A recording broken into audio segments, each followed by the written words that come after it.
आज हम लोग 6.3 का जो क्वेश्चन बनाना है उससे रिलेटेड टर्म को समझेंगे और वो टर्म होता है, उसको बोला जाता है समरूपता की कसौटियाँ।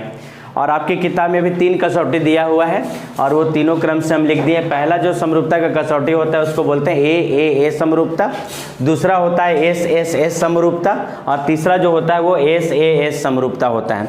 तीनों में डिफरेंस क्या है ये समझिए। ए समरूपता का अर्थ होता है कि अगर आपके पास 2 त्रिभुज दिया हुआ है, मान लीजिए एक त्रिभुज का नाम है ABC और दूसरा त्रिभुज का नाम है PQR। अगर दोनों त्रिभुज का क्रमशः तीनों कोण मतलब तीनों संगत कोण बराबर हो जाए तो वो त्रिभुज समरूप हो जाता है। जैसे मान लीजिए कि कोण A कोण P के बराबर हो जाए, कोण B कोण Q के बराबर हो जाए और कोण C कोण R के बराबर हो जाए। अगर ऐसा होता है तो दोनों त्रिभुज समरूप होंगे और उस समरूपता का जो नियम होगा उस नियम को बोला जाएगा ए समरूपता।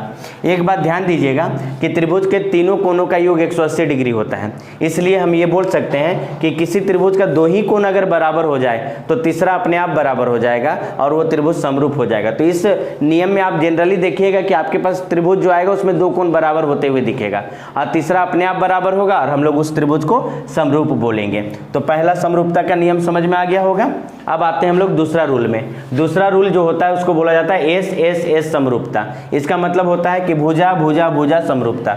इसमें क्या होगा कि आपके पास 2 त्रिभुज दिया हुआ रहेगा और दोनों त्रिभुज का संगत भुजा का अनुपात बराबर होना चाहिए। जैसे मान लीजिए हम भुजा लिए पहला त्रिभुज का AB और इसका इस भुजा लिए संगत भुजा PQ, तो AB और PQ का अनुपात निकाल लेंगे, फिर AC और PR का अनुपात निकाल लेंगे, फिर BC और QR का अनुपात निकालेंगे और ऐसा देखेंगे कि अगर ये तीनों अनुपात बराबर हो जाएगा तो हम बोलेंगे कि ये दोनों त्रिभुज जो है वो समरूप है और समरूपता का जो रूल होगा उस रूल को बोला जाएगा एस समरूपता। ये बात समझ में आ गया होगा। अब हम लोग लास्ट और तीसरा रूल पढ़ेंगे जिसको बोला जाता है एस समरूपता। यहाँ पर क्या है कि आपके पास फिर से आपके पास 2 त्रिभुज होगा और दोनों त्रिभुज का संगत 2 भुजा का अनुपात बराबर होना चाहिए। तो मान लेते हैं कि एक भुजा है AB और एक भुजा इसका सेकेंड वाले त्रिभुज का भुजा है PQ, तो AB बटा PQ निकाल लेंगे, फिर AC बटा PR निकाल लेंगे और देखेंगे कि दोनों का अनुपात बराबर है कि नहीं। अगर ऐसा हो गया तो अब ये चेक करेंगे कि दोनों अनुपात वाले जो भुजा है उसका बीच का कोण जो है कोण A और कोण P ये बराबर है कि नहीं। अगर ये दोनों कोण भी बराबर हो गया तो हम बोलेंगे कि ये दोनों त्रिभुज ABC और PQR समरूप होगा और जो समरूपता का रूल होगा उसको बोला जाएगा एस समरूपता। तो उम्मीद है कि आप लोग को ये तीनों रूल समझ में आया होगा।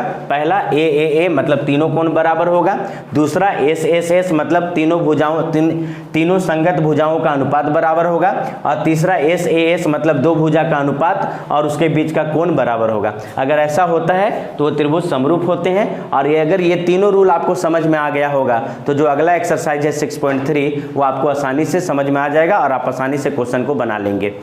धन्यवाद।